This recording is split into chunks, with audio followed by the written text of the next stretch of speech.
অর্ধাঙ্গিনী। আপনার জীবনে অর্ধাঙ্গিনীর ভূমিকা কি হতে পারে? আপনি বলবেন সেরকমই যেমন আমার জীবনে রুক্মিণীর ভূমিকা।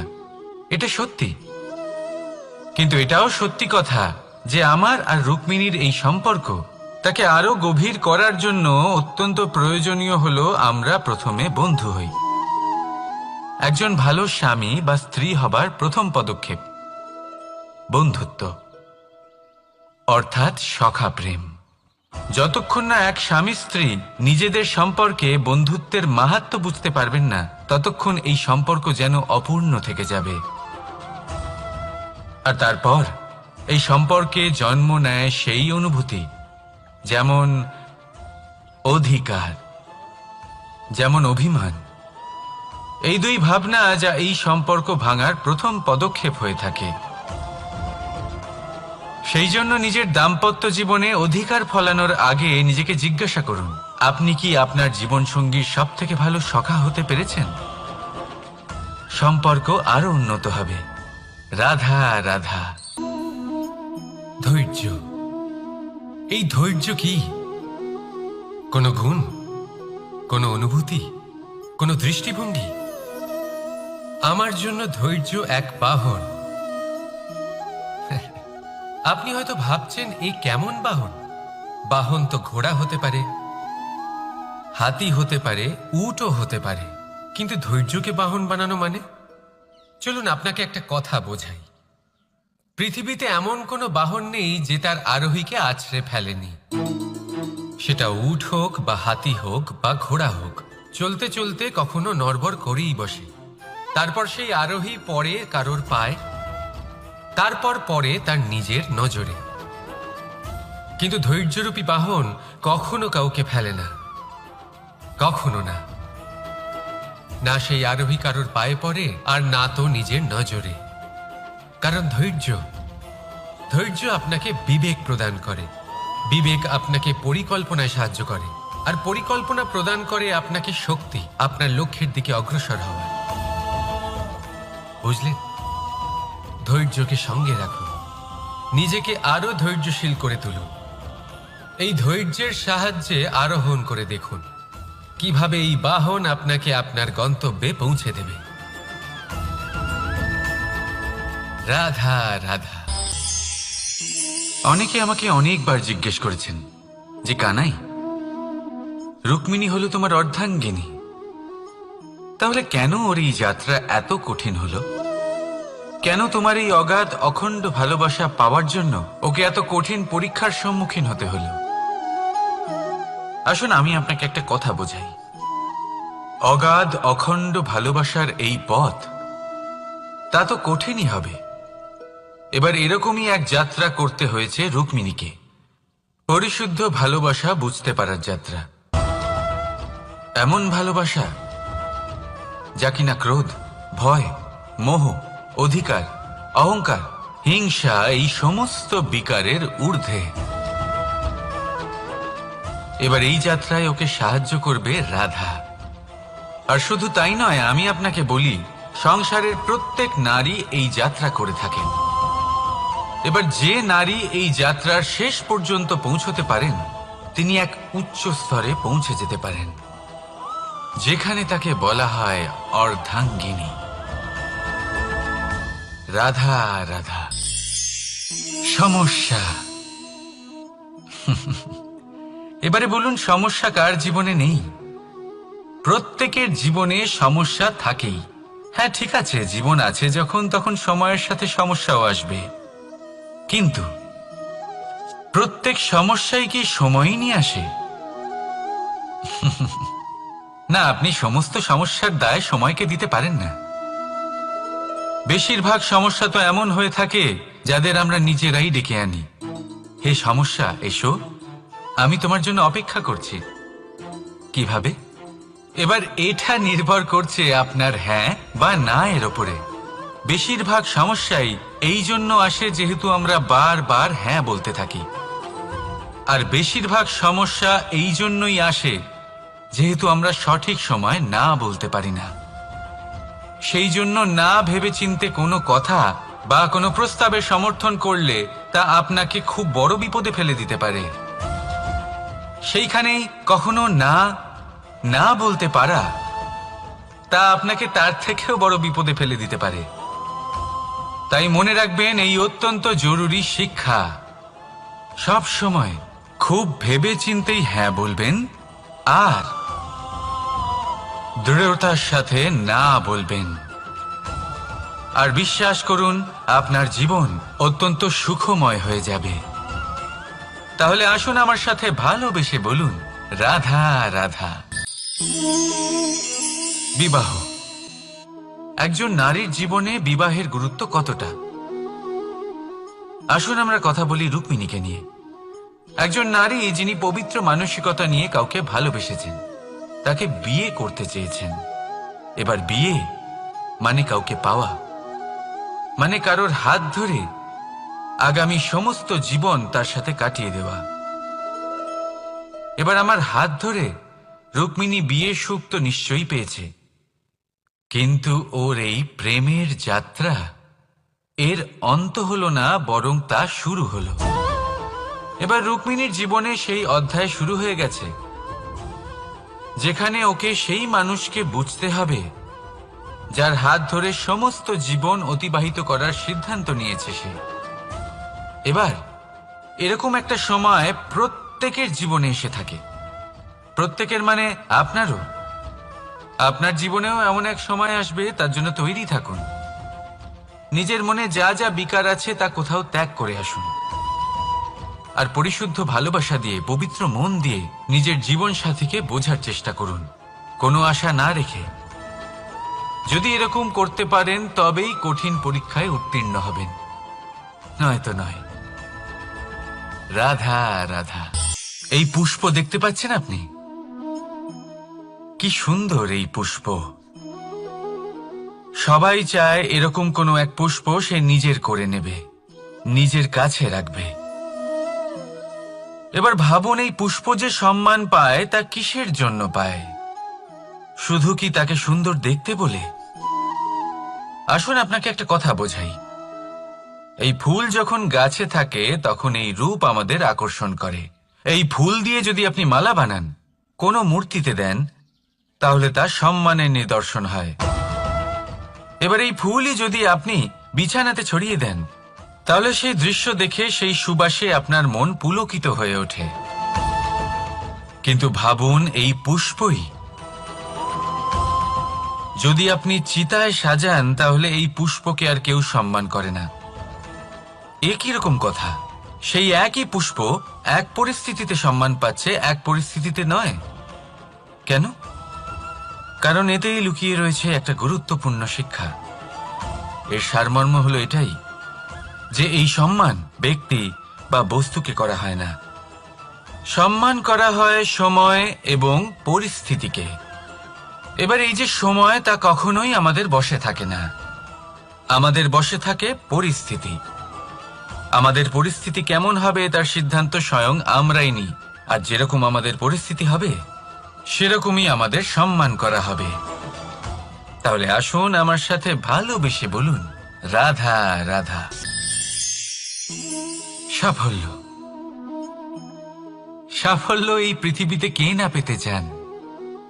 প্রত্যেক মানুষ চান যেন সাফল্য নিজে এসে তার কাছে ধরা দেয়। এবার সাফল্য তাদের কাছে এসে ধরা দেয় যারা নিজের পা ধরাতলে রেখে চলেন, যারা স্বপ্নের জগতে বিচরণ না করে বাস্তবের মাটিতে পা রেখে চলেন, এবং তাও দৃঢ়তার সাথে। সাফল্য তারা পান না যারা বাড়িতে বসে বসে শুধু স্বপ্ন দেখেন। সাফল্য নিজে থেকে তাদের কাছেই আসে যারা নিরন্তর চেষ্টা করেন, যারা পরিশ্রম করেন আর নিজের এই জীবনকে অন্যের কাছে সফল করে দেখান। তাহলে সিদ্ধান্ত হলো আপনার। সফল সবাই হতে চান, স্বপ্ন সবাই সার্থক করতে চান। স্বপ্ন তখনই সার্থক হয় যখন পরিশ্রম করবেন, আর সাফল্য তখনই আপনার সাথে থাকবে যতক্ষণ আপনি বিনম্র থাকবেন। তাহলে আসুন আমার সাথে ভালোবেসে বলুন, রাধা রাধা। আপনি কখনো কোনো ঝর্ণার ধারে বসে থাকুন আর সেই ধ্বনি শুনতে থাকুন। আহা হা হা, সেই ধ্বনি মনকে শান্ত করে দেয়, আমাদের মধ্যে এক আনন্দের সঞ্চার করে। একেই আমি বলি নৈসর্গিক সঙ্গীত। কখনো ভেবে দেখেছেন এই সঙ্গীত উৎপন্ন করার জন্য জলকে কত পরিশ্রম করতে হয়, কি না করতে হয়? ভেবে দেখুন সেই জল কোথা কোথা থেকে পড়েছে, কত কত পাথরের সাথে ধাক্কা খেয়েছে, কত তীক্ষ্ণ পাথরের সাথে সম্মুখীন হয়েছে, তাকে কিভাবে পার করেছে, নিজের শরীরের সাথে লেগে থাকা সেই পাথরের সাথে কিভাবে সংঘর্ষ করেছে, কিভাবে সামনে এগিয়েছে। ভাবুন, এই সব কিছু হওয়ার পরেই সেই সঙ্গীত উৎপন্ন হয়েছে। এই ঝর্ণার এই মধুর সঙ্গীত কখনো আপনার কান পর্যন্ত পৌঁছতই না যদি সেই জলের বিরোধিতা করার জন্য সেই পাথর না থাকত। এর সারমর্ম কি হতে পারে? সারমর্ম হলো একটাই, এই সব বাধার সম্মুখীন হন, এদের থেকে দূরে পালাবেন না, কারণ এই বাধা হলো নৈসর্গিক। সবার জীবনে এই বাধা রয়েছে, তার সম্মুখীন হন, জীবনের সামনে এগোন।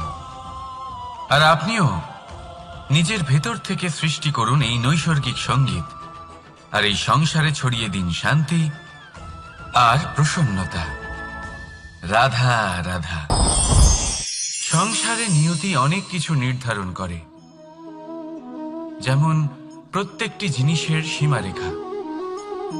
শরীরের মধ্যে থাকা জল, তার মাত্রাও এই নিয়তি নির্ধারিত করে রেখেছে। কি করে? দেখুন, যদি সঠিক সময়ে আপনি পরিশ্রম করে নিজের ঘাম না ঝরান, তাহলে কিছু সময় পরে আপনার চোখের জল অবশ্যই ঝরবে। কারণ সবকিছু যদি ভাগ্যের জোরে পেয়ে যাওয়া যায়, তাকে কর্মের দ্বারা সামলে রাখতে হয়। যদি পরিশ্রম করতে থাকেন, তাহলে যা পেয়েছেন তা সামলে রাখতে পারবেন, আর যা যা আপনি পেতে চান তা অবশ্যই পাবেন। কিন্তু যদি পরিশ্রমের থেকে দূরে থাকেন, তাহলে যা পেয়েছেন তা তো হারিয়ে ফেলবেনই, আর যা পেতে চান তার তো কোনো প্রশ্নই ওঠে না, আর বয়ে যাবে শুধুমাত্র অশ্রু। এবার সিদ্ধান্ত আপনার, কি ঝরাতে চাইবেন আপনি? ঘাম নাকি অশ্রু? রাধা রাধা। এই জীবনে মানুষ শুধু তিনটি জিনিসের পেছনে ছোটে: ছায়া অর্থাৎ সঙ্গী সম্মান, কায়া অর্থাৎ সুন্দর বলিষ্ঠ শরীর, আর তৃতীয় হল মায়া অর্থাৎ ঐশ্বর্য। এবার অবাক করার মতো বিষয় হলো, সময় এলে পরে এই তিনটি বস্তুই সবার আগে আপনাকে ত্যাগ করে। অন্ধকারে ছায়া আপনাকে ত্যাগ করে, বার্ধক্যে কায়া আপনাকে ত্যাগ করে, আর অন্তিম সময়ে মায়াও আপনাকে ত্যাগ করে। এগুলো কিছুই কাজে আসে না যার পেছনে আপনি সারা জীবন দৌড়েই যাচ্ছিলেন। যদি কিছু কাজে লাগে, তা হলো আপনার প্রেমপূর্ণ ব্যবহার যা আপনি সংসারকে দিয়েছেন। এ হলো সেই প্রেম যা অন্ধকারে প্রদীপ হয়ে আপনাকে আলো দেবে। এ হলো সেই প্রেম যা বার্ধক্যে হাত রূপে আপনাকে শক্তি দেবে, সহায়তা করবে।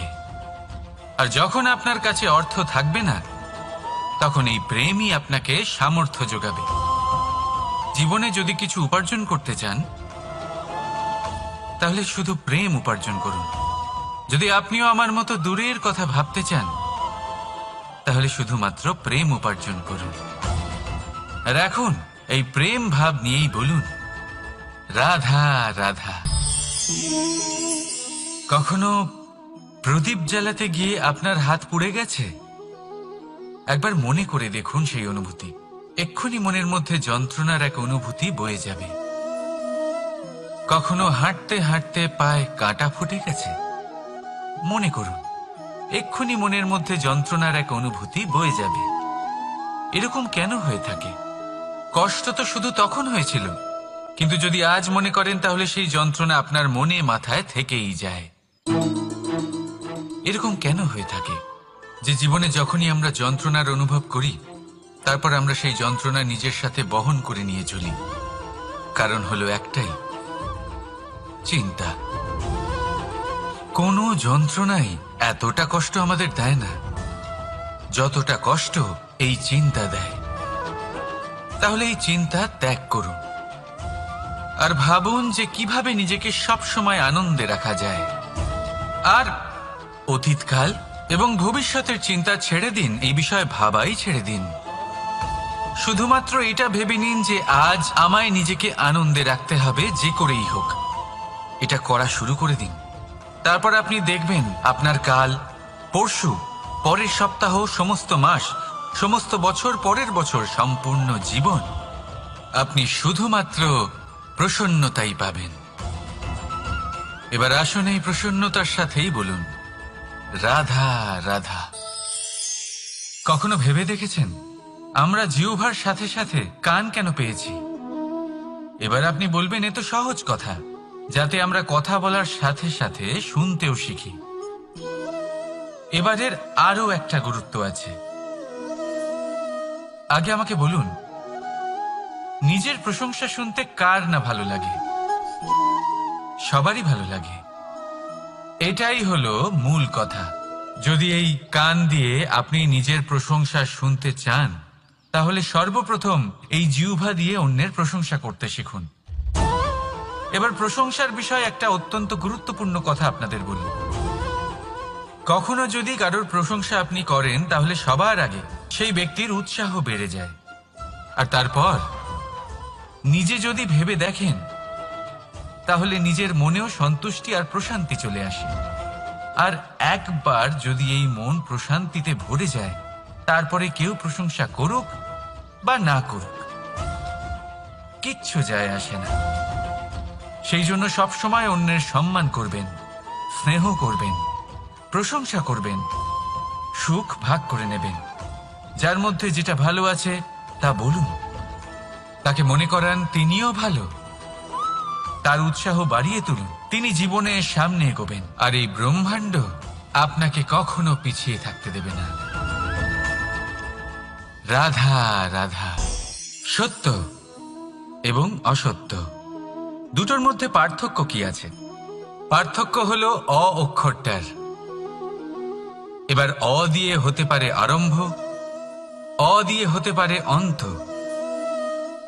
সত্য হলো সেটা যেখানে সমস্ত পথের আরম্ভ হয়, অসত্য সেটা যেখানে সমস্ত পথের শেষ হয়।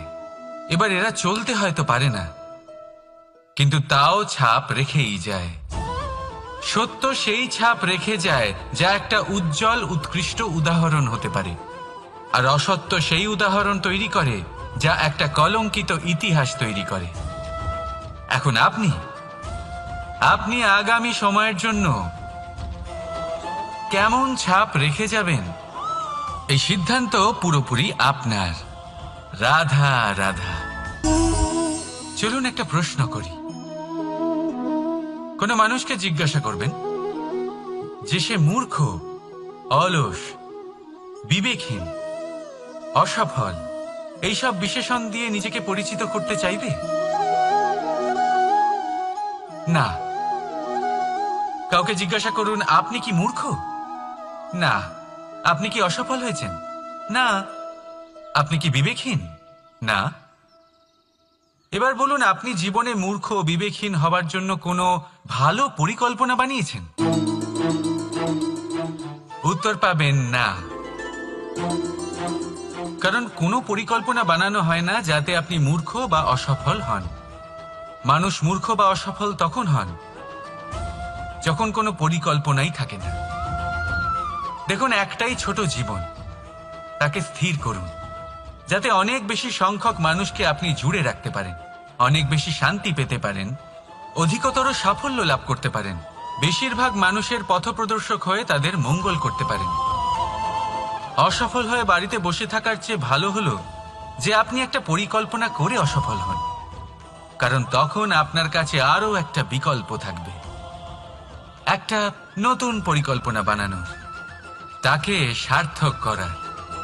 কারণ এমন কোনো পরিকল্পনা তো অবশ্যই থাকবে যা আপনাকে আপনার লক্ষ্যে পৌঁছে দেবে, তাই তো? রাধা রাধা। সূর্য কারোর জন্য হলেন শক্তিদাতা ঈশ্বর, আবার কোনো প্যাঁচার জন্য হলো চোখ বন্ধ করে দেওয়ার মতো তীব্র আলো। নদী কারোর জন্য হলো তৃষ্ণা মেটানোর স্রোত, আবার কারোর জন্য বন্যারূপী বিনাশকারী আশঙ্কা। সাগর কারোর জন্য হলো নোনা জলের ভাণ্ডার, আবার কারোর জন্য অগন্তি প্রাণী জগতের সম্ভার। প্রশ্ন হলো, প্রত্যেক ব্যক্তির জন্য প্রত্যেক অনুভূতি বা বস্তুর সারমর্ম আলাদা কেন হয়ে থাকে? যা কারোর জন্য হলো বিষ, তা অন্য কারোর জন্য অমৃত কেন? যা কারোর জন্য অমৃত, তা অন্যের জন্য বিষ কেন? উত্তর বড়ই সোজা। আমরা বস্তু বা অনুভূতিগুলিকে সেভাবে দেখি না যেরকম তা হয়ে থাকে। আমরা বস্তু বা অনুভূতিকে সেভাবে দেখি যেরকম আমরা হয়ে থাকি। এবার এর উপায় কি হতে পারে? নিজেকে পরিশুদ্ধ করুন, সব কিছুই শুদ্ধ হবে। রাধা রাধা। প্রেম, ঘৃণা, এই দুই হলো একই শব্দ। কিভাবে? দেখুন না, দুটোতেই আড়াই অক্ষর রয়েছে। দুটোই হলো সেই অনুভূতি যা আমাদের মনের সাথে জড়িত, আর এই দুই অনুভূতির সাথেই জড়িত মানুষ আমাদের জন্য গুরুত্বপূর্ণ। পার্থক্য শুধু এটাই যে প্রেম পায় সম্মান আর ঘৃণাকে করা হয় অবজ্ঞা। এরকম কেন? কারণ প্রেম হলো সেই অনুভূতি যেখানে মানুষ সব কিছু দিয়ে দিতে চায়, সব কিছু লুটিয়ে দিতে চায়। সেখানে ঘৃণা হলো এমন অনুভূতি যেখানে মানুষ সবকিছু কেড়ে নিতে চায়, সবকিছু জিতে নিতে চায়। তাও প্রেমের অনুভূতি কখনো আপনাকে হারতে দেয় না, আর ঘৃণার অনুভূতি কখনো আপনাকে জিততে দেয় না। এবার কি করবেন আপনি? একটাই জীবন, ঘৃণার সাথে বাঁচবেন নাকি প্রেমের সাথে? আমি তো প্রেমকেই চয়ন করব। রাধা রাধা।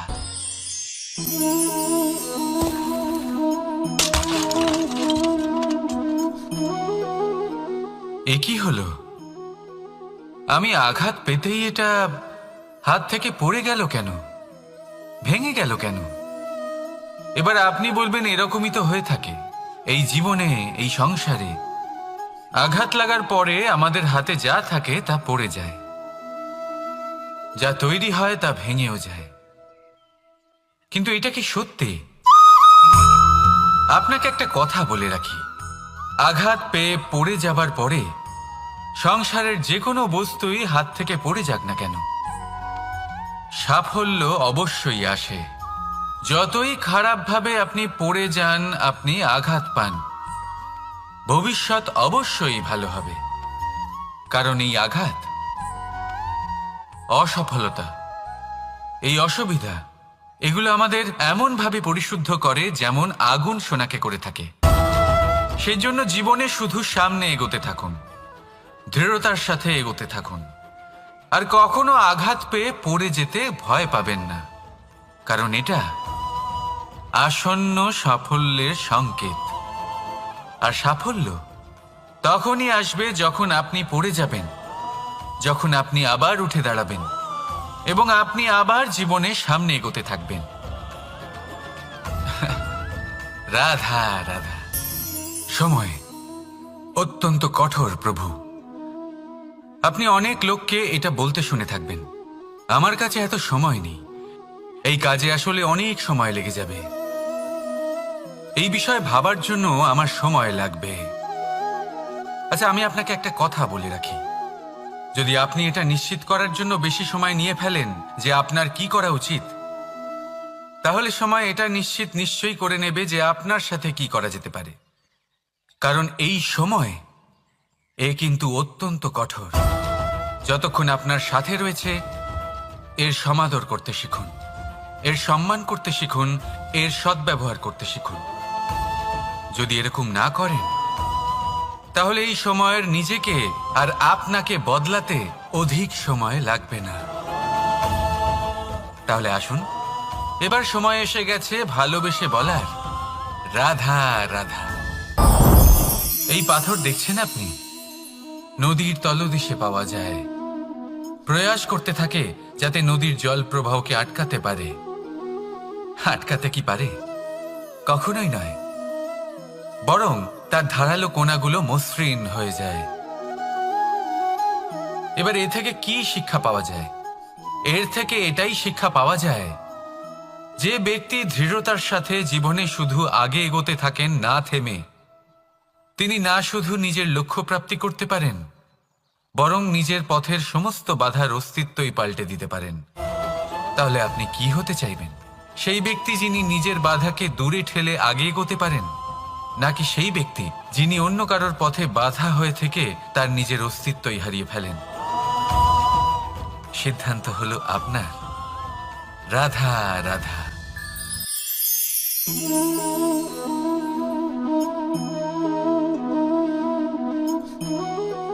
এই শুকনো পাতা দেখতে পাচ্ছেন? এটা কখনো গাছের ডালে ছিল, সবুজ তরতাজা, বৃক্ষকে পুষ্টি দান করত। কিন্তু যেই এটা শুকিয়ে গেল, যেই ও পুষ্টি সরবরাহ করা বন্ধ করে দিল, ওকে ফেলে দেওয়া হলো। এবার আপনি বলবেন, এটাই তো হলো সত্যি, এটাই তো হলো সংসারের তিক্ত সত্যি। এই সংসার ততক্ষণ পর্যন্তই আপনাকে নিজের সাথে রাখবে যতক্ষণ আপনি নিজেকে উপযুক্ত বানিয়ে রাখতে পারবেন। আমি এটা বলবো না যে এটা হলো মিথ্যে, কিন্তু এটা অবশ্যই বলবো যে এটা সম্পূর্ণ সত্যি নয়। সম্পূর্ণ সত্যি হলো এটাই যে যদি আপনি চান তাহলে চিরকালের জন্য সংসারকে পুষ্টি দান করতে পারেন, আর চিরকালের জন্য সংসার আপনাকে নিজের সঙ্গে রাখতে পারে। কিভাবে? এই শুকনো পাতার উদাহরণই আপনাকে দিচ্ছি। এই শুকনো পাতা প্রথমে টুকরো হবে, তারপরে বৃষ্টির জলের সাথে গলে যাবে, তারপর সার হবে, তারপর সেই বৃক্ষের গোড়াতেই সমাহিত হবে, একটা নতুন অঙ্কুরকে একটা নতুন জীবন দেবে। তাহলে আপনি ভাবুন, আপনি নিজের জীবনের সাথে কি করতে চান? যদি কখনো আপনি পড়ে যান, অসফল হয়ে থাকেন, তাহলে আপনি কি এই উৎসাহ হারিয়ে ফেলবেন, নাকি আবার উঠে দাঁড়াবেন আর আবার এক নতুন সংসারের রচনা করবেন? সিদ্ধান্ত আপনার। রাধা রাধা।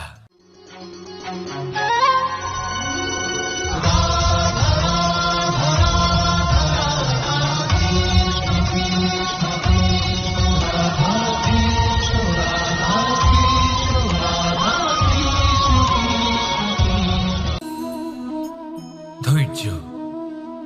এই ধৈর্য কি? কোনো গুণ, কোনো অনুভূতি, কোনো দৃষ্টিভঙ্গি? আমার জন্য ধৈর্য এক বাহন। আপনি হয়তো ভাবছেন, এই কেমন বাহন? বাহন তো ঘোড়া হতে পারে, হাতি হতে পারে, উটও হতে পারে, কিন্তু ধৈর্যকে বাহন বানানো মানে? চলুন আপনাকে একটা কথা বোঝাই। পৃথিবীতে এমন কোনো বাহন নেই যে তার আরোহীকে আছড়ে ফেলেনি। সেটা উট হোক বা হাতি হোক বা ঘোড়া হোক, চলতে চলতে কখনো নড়বড় করেই বসে। তারপর সেই আরোহী পড়ে কারোর পায়, তারপর পড়ে তার নিজের নজরে। কিন্তু ধৈর্যরূপী বাহন কখনো কাউকে ফেলে না, কখনো না। না সেই আরোহী কারোর পায়ে পড়ে, আর না তো নিজের নজরে। কারণ ধৈর্য আপনাকে বিবেক প্রদান করে, বিবেক আপনাকে পরিকল্পনায় সাহায্য করে, আর পরিকল্পনা প্রদান করে আপনাকে শক্তি, আপনার লক্ষ্যের দিকে অগ্রসর হওয়া। বুঝলেন? ধৈর্যকে সঙ্গে রাখুন, নিজেকে আরো ধৈর্যশীল করে তুলুন। এই ধৈর্যের সাহায্যে আরোহণ করে দেখুন কিভাবে এই বাহন আপনাকে আপনার গন্তব্যে পৌঁছে দেবে। রাধা রাধা। অর্ধাঙ্গিনী। আপনার জীবনে অর্ধাঙ্গিনীর ভূমিকা কি হতে পারে? আপনি বলবেন, সেরকমই যেমন আমার জীবনে রুক্মিণীর ভূমিকা। এটা সত্যি, কিন্তু এটাও সত্যি কথা যে আমার আর রুক্মিণীর এই সম্পর্ক, তাকে আরো গভীর করার জন্য অত্যন্ত প্রয়োজনীয় হলো আমরা প্রথমে বন্ধু হই। একজন ভালো স্বামী বা স্ত্রী হবার প্রথম পদক্ষেপ বন্ধুত্ব, অর্থাৎ সখা প্রেম। যতক্ষণ না এক স্বামী স্ত্রী নিজেদের সম্পর্কে বন্ধুত্বের মাহাত্ম্য বুঝতে পারবেন না, ততক্ষণ এই সম্পর্ক যেন অপূর্ণ থেকে যাবে। আর তারপর এই সম্পর্কে জন্ম নেয় সেই অনুভূতি, যেমন অধিকার, যেমন অভিমান। এই দুই ভাবনা যা এই সম্পর্ক ভাঙার প্রথম পদক্ষেপ হয়ে থাকে। সেই জন্য নিজের দাম্পত্য জীবনে অধিকার ফলানোর আগে নিজেকে জিজ্ঞাসা করুন, আপনি কি আপনার জীবনসঙ্গীর সব থেকে ভালো সখা হতে পেরেছেন? সম্পর্ক আরো উন্নত হবে। রাধা রাধা। বিবাহ। একজন নারীর জীবনে বিবাহের গুরুত্ব কতটা? আসুন আমরা কথা বলি রুক্মিণীকে নিয়ে। একজন নারী যিনি পবিত্র মানসিকতা নিয়ে কাউকে ভালোবেসেছেন, তাকে বিয়ে করতে চেয়েছেন। এবার বিয়ে মানে কাউকে পাওয়া, মানে কারোর হাত ধরে আগামী সমস্ত জীবন তার সাথে কাটিয়ে দেওয়া। এবার আমার হাত ধরে রুক্মিণী বিয়ের সুখ তো নিশ্চয়ই পেয়েছে, কিন্তু ওর এই প্রেমের যাত্রা এর অন্ত হলো না, বরং তা শুরু হলো। এবার রুক্মিণীর জীবনে সেই অধ্যায় শুরু হয়ে গেছে, যেখানে ওকে সেই মানুষকে বুঝতে হবে যার হাত ধরে সমস্ত জীবন অতিবাহিত করার সিদ্ধান্ত নিয়েছে সে। এবার এরকম একটা সময় প্রত্যেকের জীবনে এসে থাকে। প্রত্যেকের মানে আপনারও। আপনার জীবনেও এমন এক সময় আসবে, তার জন্য তৈরি থাকুন। নিজের মনে যা যা বিকার আছে তা কোথাও ত্যাগ করে আসুন, আর পরিশুদ্ধ ভালোবাসা দিয়ে, পবিত্র মন দিয়ে নিজের জীবন সাথীকে বোঝার চেষ্টা করুন, কোনো আশা না রেখে। যদি এরকম করতে পারেন তবেই কঠিন পরীক্ষায় উত্তীর্ণ হবেন, নয়তো নয়। রাধা রাধা। অনেকে আমাকে অনেকবার জিজ্ঞেস করেছেন যে কানাই, রুক্মিণী হলো তোমার অর্ধাঙ্গিনী, তাহলে কেন ওর এই যাত্রা এত কঠিন হলো? কেন তোমার এই অগাধ অখণ্ড ভালোবাসা পাওয়ার জন্য ওকে এত কঠিন পরীক্ষার সম্মুখীন হতে হলো? আসুন আমি আপনাকে একটা কথা বোঝাই। অগাধ অখণ্ড ভালোবাসার এই পথ, তা তো কঠিনই হবে। এবার এরকমই এক যাত্রা করতে হয়েছে রুক্মিণীকে, পরিশুদ্ধ ভালোবাসা বুঝতে পারার যাত্রা। এমন ভালোবাসা যা কিনা ক্রোধ, ভয়, মোহ, অধিকার, অহংকার, হিংসা এই সমস্ত বিকারের ঊর্ধ্বে। এবার এই যাত্রায় ওকে সাহায্য করবে রাধা। আর শুধু তাই নয়, আমি আপনাকে বলি, সংসারের প্রত্যেক নারী এই যাত্রা করে থাকেন। এবার যে নারী এই যাত্রার শেষ পর্যন্ত পৌঁছতে পারেন, তিনি এক উচ্চ স্তরে পৌঁছে যেতে পারেন, যেখানে তাকে বলা হয় অর্ধাঙ্গিনী। রাধা রাধা। সমস্যা। এবারে বলুন, সমস্যা কার জীবনে নেই? প্রত্যেকের জীবনে সমস্যা থাকেই। হ্যাঁ ঠিক আছে, জীবন আছে যখন, তখন সময়ের সাথে সমস্যাও আসবে, কিন্তু প্রত্যেক সমস্যাই কি সময়ই নিয়ে আসে? না, আপনি সমস্ত সমস্যার দায় সময়কে দিতে পারেন না। বেশিরভাগ সমস্যা তো এমন হয়ে থাকে যাদের আমরা নিজেরাই ডেকে আনি। হে সমস্যা, এসো, আমি তোমার জন্য অপেক্ষা করছি। কিভাবে? এবার এটা নির্ভর করছে আপনার হ্যাঁ বা না এর ওপরে। বেশিরভাগ সমস্যাই এই জন্য আসে যেহেতু আমরা বারবার হ্যাঁ বলতে থাকি, আর বেশিরভাগ সমস্যা এই জন্যই আসে যেহেতু আমরা সঠিক সময় না বলতে পারি না। সেই জন্য না ভেবেচিন্তে কোনো কথা বা কোনো প্রস্তাবের সমর্থন করলে তা আপনাকে খুব বড় বিপদে ফেলে দিতে পারে। সেইখানেই কখনো না না বলতে পারা তা আপনাকে তার থেকেও বড় বিপদে ফেলে দিতে পারে। তাই মনে রাখবেন, এই অত্যন্ত জরুরি শিক্ষা। সব সময় খুব ভেবেচিন্তেই হ্যাঁ বলবেন, আর